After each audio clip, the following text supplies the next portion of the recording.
요한복음 2장 1절에서 11절 교독하겠습니다.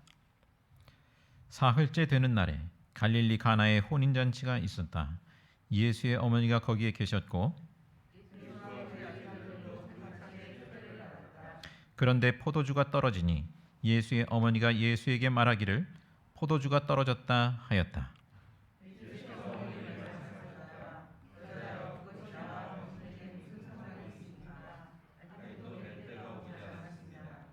그 어머니가 일꾼들에게 이르기를 무엇이든지 그가 시키는 대로 하세요 하였다.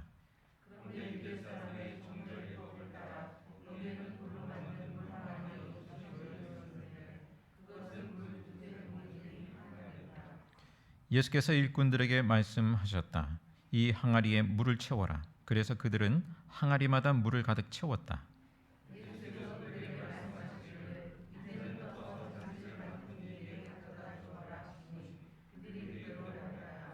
잔치를 맡은 이는 포도주로 변한 물을 맛보고 그것이 어디에서 났는지 알지 못하였으나 물을 떠온 일꾼들은 알았다.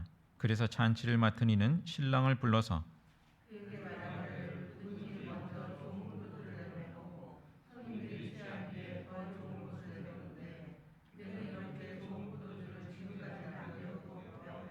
함께 읽습니다. 예수께서 이 첫 번 표징을 갈릴리 가나에서 행하여 자기의 영광을 드러내시니 그의 제자들이 그를 믿게 되었다. 아멘. 여러분께서는 그런 생각을 해보신 적이 없으신지요? 하나님을 만나보고 싶다. 우리 그리스도인이라면 신앙생활하는 분들이라면 하나님을 만나보고 싶다. 그런 마음이 들죠. 자, 하나님을 믿는다고는 하는데 좀 막연하다는 생각이 들기도 합니다. 하나님을 만나볼 수 있다면, 볼 수 있다면 하나님 뜻대로 정말 우리가 신앙생활을 열심히 해볼 텐데 이런 생각이 들기도 하죠. 자, 그런데 성경은 하나님을 만나보고 싶거든 예수님을 보라고 합니다. 예수님을 보라.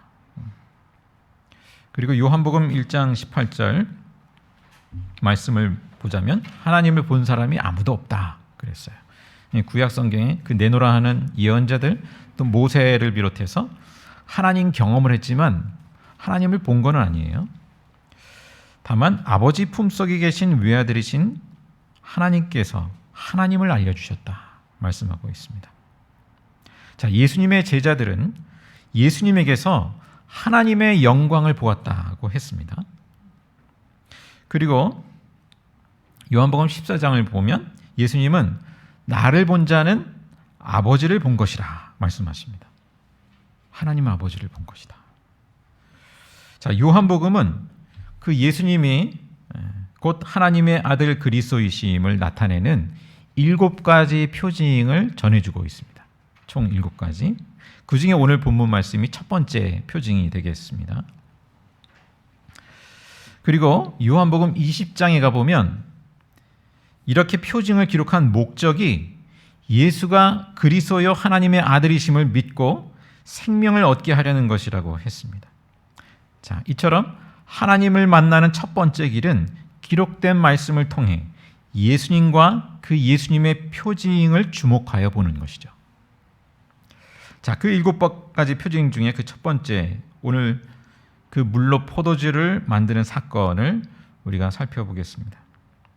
교회 다니는 사람이라면 아마 그 아이들부터 어른까지 이 본문은 다 알 것 같아요. 노래도 있죠? 배운 기억이 있으신가요? 예수님이 말씀하시니 물이 변하여 포도주 됐네.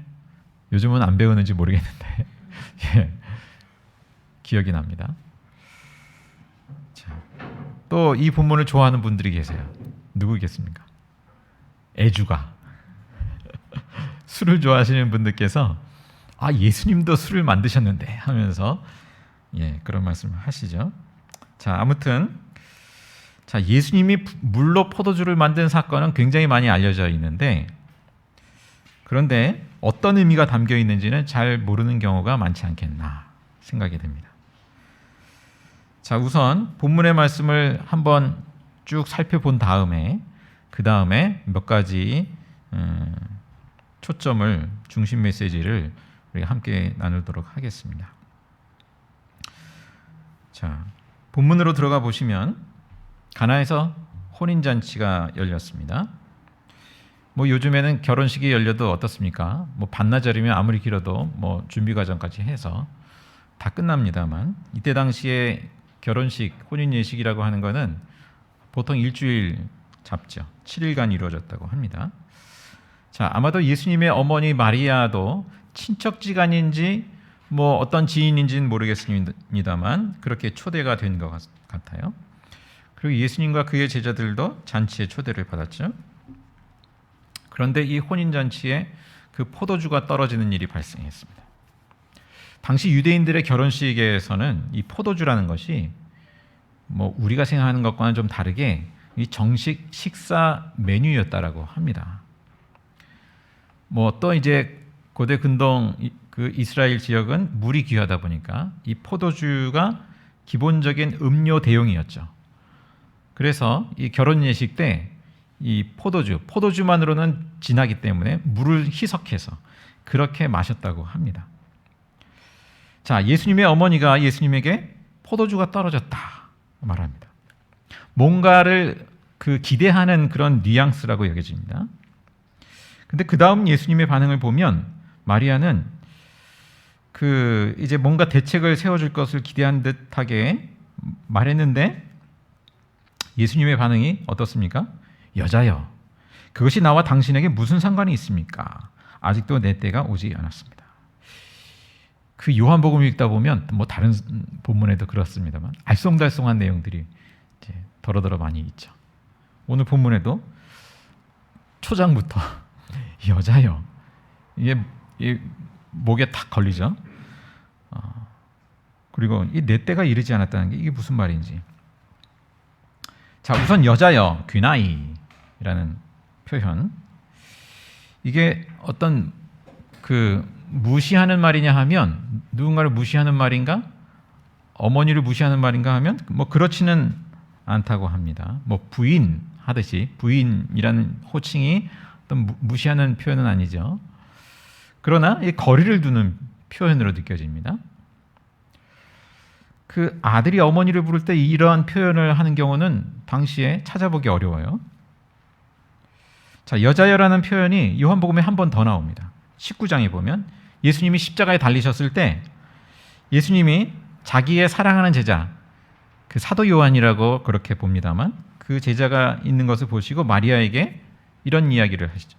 여자여 보소서, 아들입니다. 우리 세 번역에는 어머니라고 그냥 그 의역을 해놨는데 원래는 여자여 보소서 아들입니다. 그렇게 말씀하세요. 왜 여자여라고 표현하신 걸까?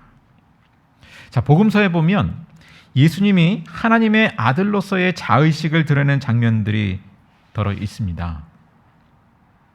대표적으로 누가복음 2장에 보면 예수님이 12살 돼서 부모와 함께 그 유월절을 지키러 예루살렘을 방문하게 되죠. 그리고 돌아오는 길에 부모가 뒤늦게 예수님이 없다는 것을 알게 됩니다. 그래서 다시 되돌아가죠. 보니까 성전에서 그 랍비들과 그 대화를 주고받는 예수님의 모습을 목격하게 됩니다. 야, 내 아버지와 내가 너를 찾느라고 얼마나 애를 태웠는지 모른다. 이런 말을 하니까 예수님이 어찌하여 나를 찾으셨습니까? 내가 내 아버지의 집에 있어야 할 줄을 알지 못하였습니까? 내 아버지의 집. 자, 예수님이 하나님의 아들로서의 자의식을 나타내는 첫 번째 장면이죠.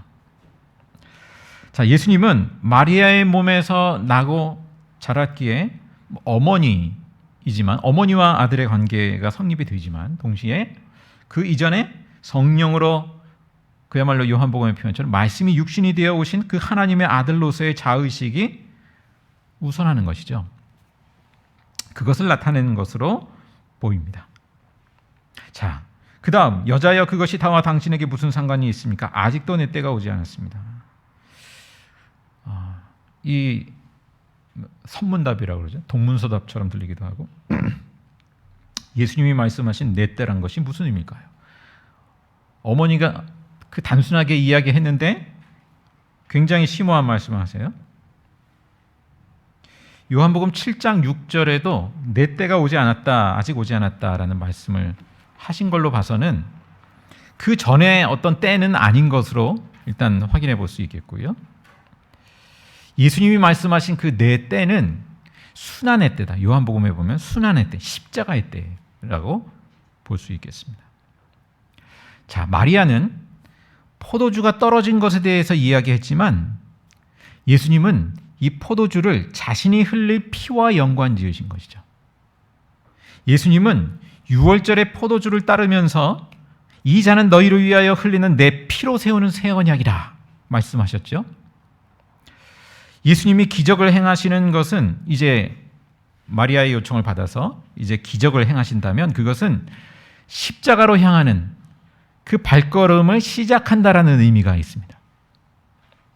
그런 의미에서 내 때가 이르지 않았습니다 라는 표현을 하신 것이라 봅니다. 자, 이 점에서 여자여라는 표현은 장차 일어날 일을 예고하는 어떤 예언적인 의미가 담긴 표현이다라고 할 수 있겠습니다.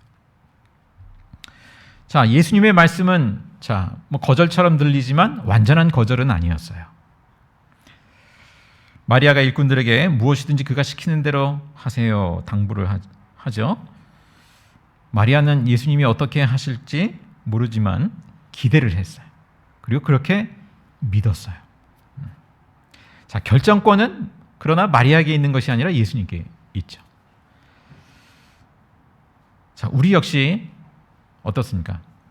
예수님께 요청하지만 결정권은 예수님에게 있습니다. 무엇이든지 예수님의 말씀대로 순종하는 믿음이 필요하죠. 6절 그 다음 보니까 그 정결 예법에 따라 그 씻도록 하기 위한 용도로 돌로 만든 물 항아리 6이 있습니다. 한 항아리에 물 2~3동이라고 했어요. 그 정도의 사이즈. 한 통이 약 30리터 정도에 해당한다고 볼 수 있습니다. 한 항아리면 이제 약 75리터 정도 가늠해 볼 수 있겠습니다. 6항아리면 450리터가 되고요. 그러니까 우리가 좀 생각하기 좋게 환산해 본다면 1.5리터 물통이지 않습니까? 300개 정도 해당되죠. 적지 않은 양이죠. 그 예수님이 이제 일꾼들에게 이 항아리에 물을 채우라고 말씀하시고 일꾼들은 그대로 순종했어요. 자, 그리고 다 채우자 떠서 잔치를 맡은 이에게 가져다 주라고 하시죠. 이 잔치 맡은 이가 맛을 보고는 야, 이렇게 좋은 포도주를 지금까지 남겨두었다. 감탄을 하죠. 자, 9절에 보면 잔치를 맡은 이는 포도주로 변한 물을 맛보고 그것이 어디에서 났는지 알지 못하였으나 물을 떠온 일꾼들은 알았다고 하였습니다. 예수님의 첫 번째 표징에 참여하고 목격한 사람은 이 예수님의 말씀에 순종한 이름 없는 일꾼들 그리고 제자들이었습니다. 자, 우리의 삶 가운데에서 예수님의 표징은 언제 일어나나요? 우리는 알지 못하죠.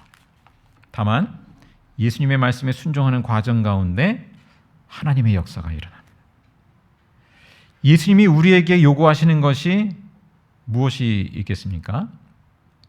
그것은 하나님의 말씀대로 행하는 순종이죠.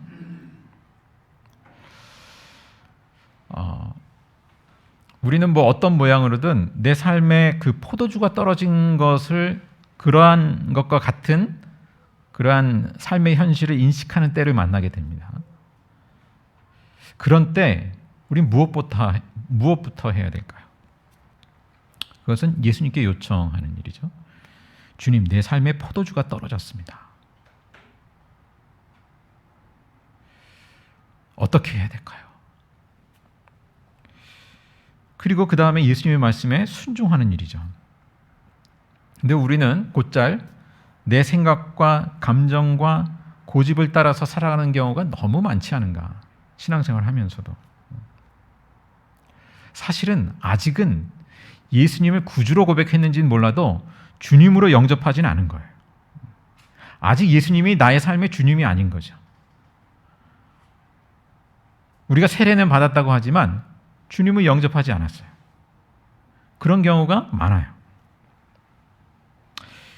자, 우리가 예수님을 주님으로 영접하였다면 마리아의 말처럼 무엇이든지 주님이 시키는 대로 할 마음을 가져야 하겠습니다.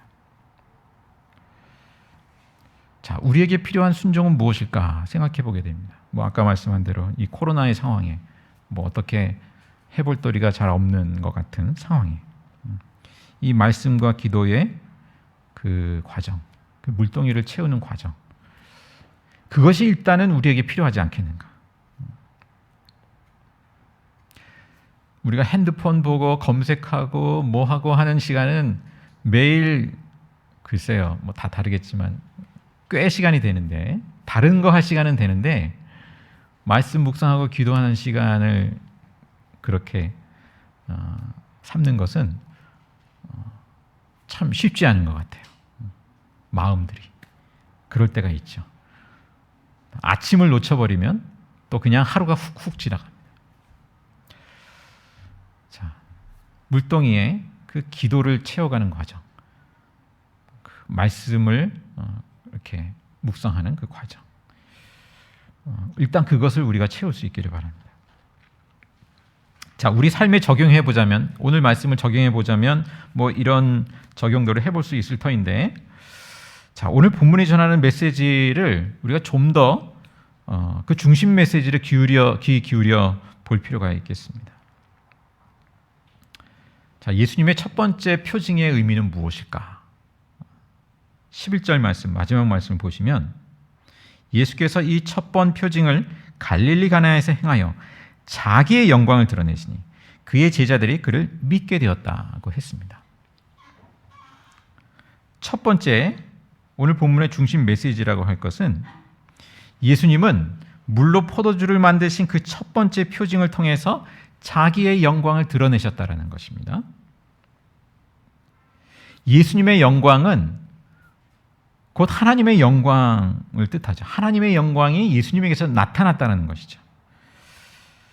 자, 한번 거슬러서 생각해 보세요. 성경에서 하나님의 영광이 언제 나타났나? 구약 성경에 보면 하나님의 영광이 이를테면 신의 산 정상에서 모세와 대면할 때 그 구름 가운데 하나님의 영광의 광채가 나타나죠. 또 성막과 또 그 다음에 성전의 지성소에 하나님의 임재의 영광이 나타납니다. 그런데 나중에 그 이스라엘의 죄악 가운데 하나님의 영광이 성전, 예루살렘 성전에서 떠나는 장면이 나와요.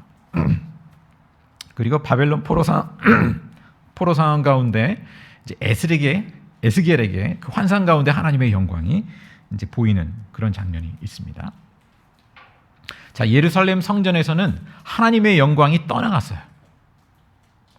그리고 그 이후로 수백 년이 흐릅니다. 자, 그때부터 이 유대인들은 그 하나님의 영광을 회복시킬 자라 일컬어지는 그 메시아라는 존재를 기다리게 됩니다. 그리고 드디어 예수님이 오셨을 때 예수님께서 이제까지 유대인들이 고대했던, 갈망했던 그 하나님의 영광을 보게 된 거예요. 요한복음 1장 14절 말씀이 바로 그것입니다. 그 말씀은 육신이 되어 우리 가운데 사셨다. 우리는 그의 영광을 보았다. 여태까지 기다렸던 그 하나님의 영광을 예수님께서 보았다는 것이죠. 그리고 그것은 아버지께서 주신 외아들의 영광이었다. 그는 은혜와 진리가 충만하였다. 자, 요한복음에 기록된 이 7가지 표징은 바로 이것을 나타냅니다. 하나님의 영광을 드러내는 예수님의 그 이적. 제자들은 예수님에게서 그 하나님의 영광을 보았고 은혜와 진리가 충만함을 보았습니다. 예수님이 드러내시는 그 표징을 보고 오늘 11절 말씀대로 제자들은 예수를 믿게 되었습니다. 자, 그런데 복음서에 보면 예수님의 표징을 본다고 해서 다 믿음에 이르렀느냐 하면 그렇지 않아요. 요한복음 12장 37절 이하의 말씀에 보면 이런 내용이 있습니다. 예수께서 그렇게 많은 표징을 그들 앞에 행하셨으나 그들은 예수를 믿지 아니하였다. 또 42절에 보면 지도자들 가운데서도 예수를 믿는 사람이 많이 생겼으나 그들은 바리새파 사람들 때문에 믿는다는 사실을 드러내지는 못하였다. 회당에서 쫓겨날까 봐 두려웠기 때문에. 그리고 그들은 하나님의 영광보다도 사람의 영광을 더 사랑하였다. 이렇게 말씀합니다. 자, 예수님은 하나님의 영광을 나타냈지만 사람들의 반응은 제각기 달랐습니다. 그 이유들이 다 이런저런 이유들이 있었던 것이죠. 사람의 영광을 더 사랑했든지 어떤 걸림돌이 있었든지. 자, 두 번째, 예수님의 첫 번째 표징은 예수님을 통해 주시는 그 하나님 나라의 표징이라는 것입니다. 자, 우선 본문의 무대가 어딘가요? 그 혼인 예식이죠. 예수님은 그 종말의 그 하나님의 나라를 혼인 예식에 비유하시는 말씀을 하셨어요. 그리고 그 하나님 나라의 혼인 예식의 신랑은 누구입니까? 예수님이시죠. 그리고 신부는 교회입니다. 그렇게 하나님 나라를 혼인 예식에 비유해서 말씀해 주셨습니다.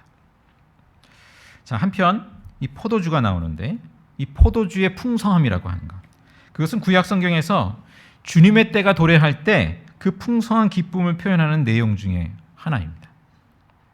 자, 포도주가 떨어진 이 잔치가 예수님의 새 포도주로 기쁨의 잔치로 회복되는 것은 메시아를 통해 임하는 그 하나님 나라를 나타내는 표징이 되는 것이죠.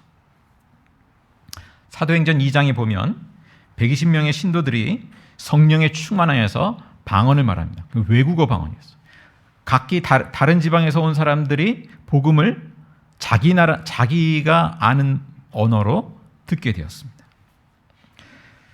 자, 이러한 현상을 이해하지 못하는 사람들은 이런 표현을 했습니다. 그들이 새 술에 취하였다 말합니다. 초대교회는 성령의 새 포도주로 충만한 공동체였습니다. 자, 하나님 나라의 표징이었다라는 것. 자, 세 번째. 자, 예수님을 통해 이제 새 시대가 도래한다라는 것입니다. 그리고 그것은 옛것에 대한 마침표를 뜻하는 것이기도 했습니다. 자, 지금 오늘 본문의 말씀에 유대인의 그 정결례를 위한 물 항아리가 있습니다. 그것을 포도주로 채우셨어요. 바꾸셨어요. 자, 이전의 모든 구약 성경에 담겨 있는 제도와 관습과 절기와 그 모든 것들이 예수님의 오심으로 성취되죠. 시호를 다하게 됐습니다.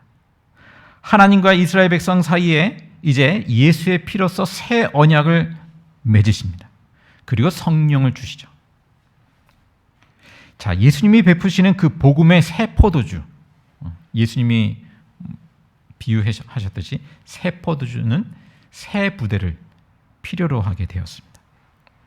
자, 이 점에서 오늘 본문은 이어지는 2장 13절 이하의 말씀과 연결이 됩니다. 무슨 내용이 담겨 있나요? 성전 청결 사건이 기록되어 있어요. 예수님이 채찍을 드시고 그 이방인의 뜰에 있는 그 환전상과 또 그 재물이 될 그 가축을 파는 사람들 그 상을 뒤엎으시고, 자, 그러면서 거기서 이런 말씀을 하세요. 이 성전을 허물라. 그러면 내가 사흘 만에 다시 세우겠다.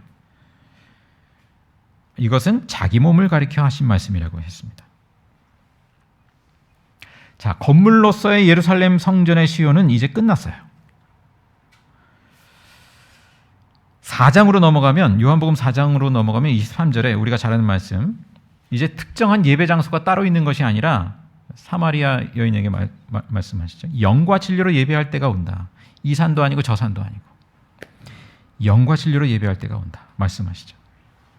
자, 우리가 이 시간 여기에 모여 예배하는 이유는 뭡니까? 뭐 여기만 하나님의 임재가 있나요? 그런 거 아니잖아요. 예배를 위해 특별히 설계되어야 할 어떤 특정한 공간과 그런 예배당이 따로 있는 건가요? 그런 게 아니죠. 거룩한 예배가 되려면 이런 공간이라 해야 돼, 어떤 장소라 해야 돼, 이런 데가 있습니까? 그런 데는 없어요. 자, 우리가 다만 여기 모이는 이유는 장소 때문이 아니라 그리스도의 한 몸으로 드리는 예배의 소중함 때문인 것이죠. 자, 하나님은 우리의 어떠함이나 우리의 어떤 율법의 행위나 제사나 정결례 이러한 것이 아니라 예수 그리스도 안에서 우리의 죄를 사하여 주시고 하나님의 자녀 되게 하시고 거듭나게 하신 것이죠. 하나님 나라에 참여하게 하신 것이죠. 예수 그리스도의 그 피의 은혜로. 자, 새로운 시대가 도래했고 옛 것은 지나갔습니다. 네 번째, 예수님의 첫 번째 표징은 지난주에 본 말씀을 기억하시나요? 1장 50절에 있는 그 약속에 대한 성취이죠. 예수님이 니고데모에게 이 말씀을 하시죠. 내가 무화과나무 아래에 있을 때 내가 너를 보았다고 해서 믿느냐? 이것보다 더 큰 일을 내가 볼 것이다. 니고데모와 그 제자들은 이 예수님의 말씀대로 더 큰 일을 보게 되었습니다. 자, 무화과나무 아래에 있을 때 앉아있는 너를 보았다. 아무도 모르는데 예수님이 그것을 아셨어요. 놀랍죠? 자, 이처럼 누군가가 비밀한 일을 내게 어떤 예언의 은사가 있어서 맞춘다면 그것은 놀라운 일이긴 하지만 그것 자체가 믿음의 토대가 될 수는 없습니다. 그것만으로는. 심지어 귀신도 알아맞혀요. 점쟁이도 알아맞혀요. 귀신의 영, 다른 영을 받아도 그것은 가능한 영역이기도 합니다. 자, 하나님은 더 굳건한 믿음의 토대를 제공해 주셨어요. 물이 포도주가 된 것은 기적 이상으로 하나님의 영광을 드러내는 표징이었습니다. 그 표징을 통해 궁극적으로 그 예수님의 십자가와 부활의 표징을 통해서 믿음에 이르게 하시죠. 예수님에게서 드러난 그 하나님의 영광을 보게 하시고 그것을 통해서 믿음에 이르게 하시죠. 제자들은 오늘 예수님의 그 표징을 보고 믿게 되었다라고 하였습니다. 자, 성령께서 오늘 우리에게 하시는 그 중심적인 일이 뭘까? 복음서에도 담겨 있습니다만 예수님께서 성령을 보내시고 그 성령께서 하시는 일. 우리는 현재 육신으로 오신 예수님과 함께 살아가는 자가 아닌데 그러나 성령께서 우리 가운데 그 예수님에게서 드러난 하나님의 영광을 보게 하신다는 것. 그것이 성령님께서 하시는 중심 사역이라는 것. 그것을 말씀해 주고 있습니다. 바로 무엇을 통해? 기록된 말씀을 통해. 그리고 주님의 인도함을 따라서 그 순종해가는 그런 과정 속에서 그 예수님의 영광을, 성령의 역사를 경험하게 하시는 것이죠. 자, 본문에 나오는 일꾼들처럼 예수님의 말씀에 순종함으로 우리 가운데 임하시는 예수님의 영광을 알게 하시고 그 새 포도주의 기쁨을 회복시켜 주십니다. 여태까지 내 힘과 능력에 매달려서 살고 나의 어떠함을 영광으로 삼는 그런 삶이 아니라 나의 어떠함에 매달려서 사는 삶이 아니라 예수님의 영광, 그 하나님의 영광에 이끌려서 주의 말씀에 이끌려서 믿음으로 살아가는 삶, 그 하나님 나라를 살아가게 하는 그 성령의 인도하심이 우리 가운데 있습니다. 성령께서 오늘도 그 은혜로 우리를 인도하십니다. 그 은혜가 저와 여러분에게 가득하기를 간절히 바랍니다. 기도하겠습니다.